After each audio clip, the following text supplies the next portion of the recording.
Body temperature എടുത്തിട്ടുണ്ടെങ്കിൽ നമ്മുടെ body ഒരു ഇറ്റ്സ് ലൈക്ക് ലിറ്റിൽ ഫർണസ്. കാരണം എന്താ, നമ്മുടെ ബോഡിയിൽ എപ്പോഴും ചൂട് പ്രൊഡ്യൂസ് ചെയ്തുകൊണ്ടിരിക്കുന്നതാണ്. അതുകൊണ്ടാണ് ഒരു ഡെഡ് ആയി കഴിയുമ്പോഴേക്കും അയാളുടെ ബോഡി കോൾഡ് ആയി പോകുന്നതാണ്. എന്താ, body is not producing any heat. നമ്മുടെ ബോഡിയിൽ എപ്പോഴും ലിവറിൽ ഒരു വലിയൊരു ഹീറ്റ് പ്രൊഡക്ഷൻ നടക്കുന്നുണ്ട്. ആ ലിവറാണ് പ്രധാനമായിട്ട് ഹീറ്റ് പ്രൊഡ്യൂസ് ചെയ്യുന്നത്. So your body is like little furnace. It puts out heat all the time. എപ്പോഴും ചൂട് പ്രൊഡ്യൂസ് ചെയ്യുന്നുണ്ട്. And not every one's normal body temperature is same. ഇപ്പൊ നോർമൽ ബോഡി ടെമ്പറേച്ചർ എന്ന് പറഞ്ഞു കഴിഞ്ഞാൽ അത് എല്ലാ വ്യക്തികളിലും ഒരുപോലെയല്ല. It varies. Yours could be a whole degree different from someone else. മറ്റുള്ളവരുടെ പോലെ തന്നെ ആവണമെന്നില്ല. അപ്പൊ അത് എപ്പോഴും ഈ ബയോളജിയെ കുറിച്ച് പറയുമ്പോൾ ഒരു വാക്ക് എപ്പോഴും പറയാറുണ്ട്, biology is A science of exceptions and variations എന്നാ പറയുന്നത്. ഫിസിക്സിലും കെമിസ്ട്രിയിലും മാത്തമാറ്റിക്സിലൊക്കെ ഒരു ഫിഗർ ഉണ്ട്, അത് തന്നെ ഒരു വാല്യൂ ഉണ്ട്, അത് മാത്രമേ കിട്ടുള്ളൂ. അതിൽ നിന്ന് മാറിയിട്ടുണ്ടെങ്കിൽ അത് റോങ് ആണ്. ബയോളജിയിൽ അങ്ങനെയല്ല. ഒരു 100% എല്ലാവർക്കും ആക്യുറേറ്റ് ആയിട്ടുള്ള ഒരു ഫിഗർ ഇല്ല. ഒരു കേസ് എടുത്ത് നോക്കിയാൽ എല്ലാത്തിലും ഒരു വേരിയേഷനാണ്, ഒരു റേഞ്ചാണ്. Between from here to here എന്നുള്ള റേഞ്ചാണ്. അതുകൊണ്ടാണ് എല്ലാത്തിലും ഒരാളുടെ ബോഡി ടെമ്പറേച്ചർ പോലെ ആവണമെന്നില്ല മറ്റൊരാളുടെ body temperature. A German doctor in 19th century set the standard 98.6 degree Fahrenheit. അതാണ് ഇപ്പോഴും നമ്മൾ യൂസ് ചെയ്യുന്നത്. But more recent studies says that most people is closer to 98.2 degree Fahrenheit. അപ്പോൾ 98.6 എന്ന് നമ്മൾ പണ്ട് വെച്ചേ പറയുന്നുണ്ടെങ്കിലും ഭൂരിഭാഗം ആളുകൾക്കും ഒരു 98.2 ഡിഗ്രി ഫാരൻഹീറ്റ് ഒക്കെ ടെമ്പറേച്ചർ കാണാറുള്ളൂ. ഒരു typical adult body temperature can be anywhere from 97 to 99. 97 99 ഇടയ്ക്കുള്ള ഒരു ടെമ്പറേച്ചർ റേഞ്ചിലാണ് സാധാരണ ഇതിൽ ബോഡി ടെമ്പറേച്ചർ കാണുന്നത്. ഇനി കുട്ടികളോട്ട് നോക്കുക, babies and children have a little higher range, 97.9 degree Fahrenheit to 100.4 degree Fahrenheit. അപ്പോൾ അഡൽട്സിലുള്ള ടെമ്പറേച്ചറിൽ കൂടുതലാണ് കുഞ്ഞുങ്ങളിലുള്ള ടെമ്പറേച്ചർ 97.9. അഡൽട്സിൽ മിക്കവാറും 98.2 ഡിഗ്രി ഫാരൻഹീറ്റ് ആണെങ്കിൽ നോക്കുക, ചിൽഡ്രനിൽ 97.9 ടു 100 ആണ്. കുഞ്ഞുങ്ങൾക്ക് കുറച്ചുകൂടി ചൂട് എപ്പോഴും കൂടുതലായിരിക്കും. അതുകൊണ്ടാണ് പലപ്പോഴും നമ്മൾ കുഞ്ഞുങ്ങളെയൊക്കെ പുറത്ത് കൊണ്ടുപോകുമ്പോൾ നമ്മൾ അവരെ പുതപ്പിച്ചൊക്കെ കൊണ്ടുപോകുക. കാരണം അവർക്ക് നമ്മൾക്ക് കുറച്ചുകൂടി കൂടുതൽ ടെമ്പറേച്ചർ അവർക്ക് വേണം. അപ്പോൾ നമുക്ക് ഫീൽ ചെയ്യുന്ന തണുപ്പിനെക്കാട്ടും കൂടുതൽ തണുപ്പ് അവർക്ക് ചിലപ്പോൾ ഫീൽ ചെയ്തിട്ടുണ്ടാവും. Then German doctor Carl Wunderlich identify average body temperature 98.6 degree Fahrenheit, that is 37 degree centigrade during the 98th century. ഇതാണ് നമ്മൾ എപ്പോഴും ഫോളോ ചെയ്തു പോകുന്നത്. ഇപ്പോൾ ഇത് ചില കേസുകളിൽ നേരത്തെ ഓൾറെഡി പറഞ്ഞ 98 ഫാരൻഹീറ്റ് ചില ആളുകളിൽ ഉണ്ടാവും. എന്നാൽ temperature doesn't stay same all the time. എപ്പോഴും ടെമ്പറേച്ചർ ഒരുപോലെ തന്നെ ഇരിക്കണമെന്ന് യാതൊരു നിർബന്ധവും ഇല്ല. It will vary throughout your lifetime. Some things that cause your temperature to move around during the day include how active you are. നമ്മൾ വളരെയധികം active ആണെങ്കിൽ നമ്മുടെ ടെമ്പറേച്ചർ കൂടും. ഒത്തിരി അധികം മസ്കുലർ ആക്ടിവിറ്റി, ഫിസിക്കൽ ആക്ടിവിറ്റിയെ കൊണ്ടാണെങ്കിൽ നമ്മുടെ ടെമ്പറേച്ചർ കൂടാനുള്ള സാധ്യതയുണ്ട്. ദെൻ രണ്ടാമതൊരു കാര്യം, what time of the day it is. Day time അത് ഉച്ച സമയമാണോ വെളുപ്പിനാണോ രാത്രിയാണോ എന്നുള്ളത് വ്യത്യാസം. നമ്മുടെ ഏജ് അത് ഫാക്ടർ. ഏജ് കൂടുന്തോറും ടെമ്പറേച്ചർ പൊതുവെ ഇത്തിരി കുറയും. യുവർ സെക്സ്, മെയിലിനും ഫീമെയിലിനും ടെമ്പറേച്ചർ വ്യത്യാസമുണ്ട്. അപ്പോൾ അതൊരു കാരണമാണ്. ദെൻ മെയിലിനാവുമ്പോൾ കുറച്ചും കൂടി മസിൽ വെയിറ്റ് കൂടുതലായതിനോട് കുറച്ചും കൂടി ഹയർ ബോഡി ടെമ്പറേച്ചർ കാണാം. What you have eaten or had to drink. നിങ്ങൾ എന്ത് ഭക്ഷണം കഴിച്ചു, എന്ത് നിങ്ങൾക്ക് കഴിക്കണം, ഇങ്ങനെയുള്ള കാര്യങ്ങളെല്ലാം അതൊരു ഇമ്പോർട്ടൻറ്റ് ഫാക്ടറാണ്. ദെൻ മെൻസ്ട്രൽ സൈക്കിളിലാണോ എങ്കിലും അത് ടെമ്പറേച്ചറിൽ വ്യത്യാസം ഉണ്ടാകും. ഇങ്ങനെ ഒരുപാട് നമ്മുടെ physiological state of the body നമ്മുടെ ബോഡി ടെമ്പറേച്ചറിനെ എഫക്ട് ചെയ്യുന്നതായിട്ട് നമുക്ക് കാണാൻ സാധിക്കും. ഇനി അടുത്തത്, the temperature reading changes where on the body. ഇനി എവിടെയെല്ലാം നമുക്ക് ടെമ്പറേച്ചർ മെഷർ ചെയ്യാം. സാധാരണ ഇതിൽ പലരിടത്ത് നമ്മൾ മെഷർ ചെയ്യുന്നുണ്ട്. മൗത്തിൽ മെഷർ ചെയ്യാറുണ്ട്, നമ്മൾ അണ്ടർ ആമിൽ മെഷർ ചെയ്യാറുണ്ട്. ഇത് രണ്ടുമാണ് ഏറ്റവും കൂടുതലായിട്ട് മെഷർ ചെയ്യുന്നത്. Underarm readings can be a degree lower than what you would have find from your mouth. മൗത്തിൽ ടെമ്പറേച്ചർ എടുക്കും. മൗത്തിൽ ഇപ്പോൾ നമുക്ക് നോക്കിയപ്പോൾ 98 കിട്ടി, അല്ലെങ്കിൽ 97 99 കിട്ടിയെന്ന് വരിക. നിങ്ങളുടെ അണ്ടർ ആമിൽ മെഷർ ചെയ്യുമ്പോൾ ചിലപ്പോൾ 98 ആയിരിക്കും. അപ്പോൾ അങ്ങനെ ഒരു ചെറിയ വ്യത്യാസം എപ്പോഴും ഉണ്ടാവും. അപ്പോൾ എപ്പോഴും നമുക്ക് കറക്റ്റ് കോർ ബോഡി ടെമ്പറേച്ചർ കണ്ടുപിടിക്കലാണ് പ്രധാനം. അപ്പോൾ അണ്ടർ ആം റീഡിങ്സിലും +1 ഡിഗ്രി കൂടുതലായിരിക്കും മൗത്തിലെ ടെമ്പറേച്ചർ എന്ന് എപ്പോഴും മനസ്സിലായിരിക്കണം.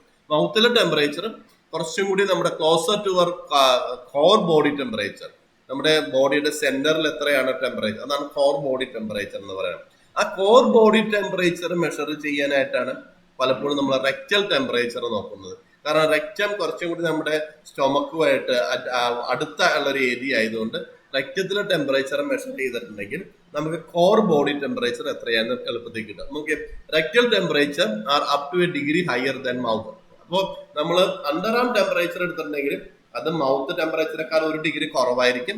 മൗത്ത് ടെമ്പറേച്ചർ റെക്ടൽ ടെമ്പറേച്ചറേക്കാൾ 1 ഡിഗ്രി കുറവായിരിക്കും. അപ്പൊ റെക്ടൽ ടെമ്പറേച്ചർ ആണ് മിക്കവാറും near to our core body temperature. Actual body temperature എത്രയെന്ന് മെഷർ ചെയ്യണമെങ്കിൽ റെക്ടൽ ബോഡി ടെമ്പറേച്ചർ ചില സാഹചര്യങ്ങളിൽ ഡോക്ടേഴ്സ് എടുക്കാറുണ്ട്. ഇനി എ ബോഡി ടെമ്പറേച്ചർ അതിന്റെ higher than your normal range. Normal range എത്ര? 98.6 അല്ലെ, അല്ലെങ്കിൽ 37 ഡിഗ്രി. ഇതിനെക്കാട്ടും കൂടുതൽ ഹയർ ആയിട്ടുള്ള ഒരു സിറ്റുവേഷൻ വരുന്നതാണ് ഹൈപ്പർ തെർമിയ എന്ന് പറയും. Otherwise fever.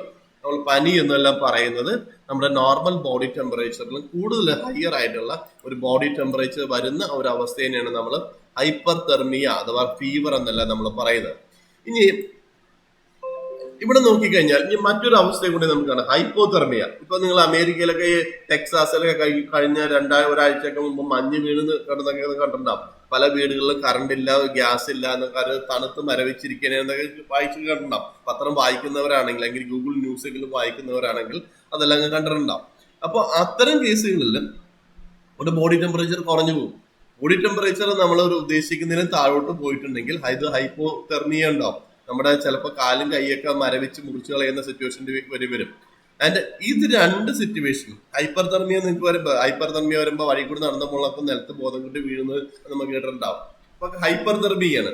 അപ്പോൾ വെരി ഹൈ ടെമ്പറേച്ചറും വെരി ലോ ടെമ്പറേച്ചറും ഇത് രണ്ടും നമ്മുടെ ശരീരത്തിന് ദോഷകരമായിട്ടുള്ള ഒരു ഇത് തന്നെയാണ്. അപ്പൊ ടെമ്പറേച്ചർ റീഡിങ് നമ്മൾ എടുത്തു കഴിയുമ്പോഴേക്കും അത് നോർമൽ റേഞ്ചിലാണോ, അതിൽ ഹയർ റേഞ്ചിലാണോ, അതോ ലോവർ റേഞ്ചിലാണോ എന്നുള്ളത് നമ്മൾ കൃത്യമായിട്ട് മെഷർ ചെയ്യേണ്ടതാണ്. ഇനി അടുത്ത് average body temperature based on an age are estimated as babies and children. അത് ഓൾറെഡി നമ്മൾ പറഞ്ഞു കഴിഞ്ഞാൽ average body temperature range 9 degree Fahrenheit to 99. അതാണ് ബേബീസിന്റെ ഉള്ളത്. അഡൽട്സിലാണെങ്കിൽ ഏകദേശം 97 to 99 ആ ഒരു റേഞ്ചിൽ, അതായത് 36 to 37.2 ആ റേഞ്ചിലാണെങ്കിലും അത് നോർമൽ ബോഡി ടെമ്പറേച്ചറാണ്. അതേസമയം ഉയർന്ന ആളുകൾ പ്രായമുള്ളവർ ആണെങ്കിൽ സാധാരണഗതിയിൽ average body temperature is lower than 98.6. ഇപ്പൊ നോർമൽ നമ്മുടെ യൂണിവേഴ്സൽ സ്റ്റാൻഡേർഡ് ആയിട്ടുള്ള 98.6 എന്ന് പറയുന്നത് കുറവായിരിക്കും പലപ്പോഴും 65 വയസ്സിന്റെ മുകളിൽ പ്രായമുള്ള ആളുകളുടെ ബോഡി ടെമ്പറേച്ചർ എന്ന് പറയുന്നത്. ഇനിയുള്ളത് a higher than normal body temperature can be a sign of fever.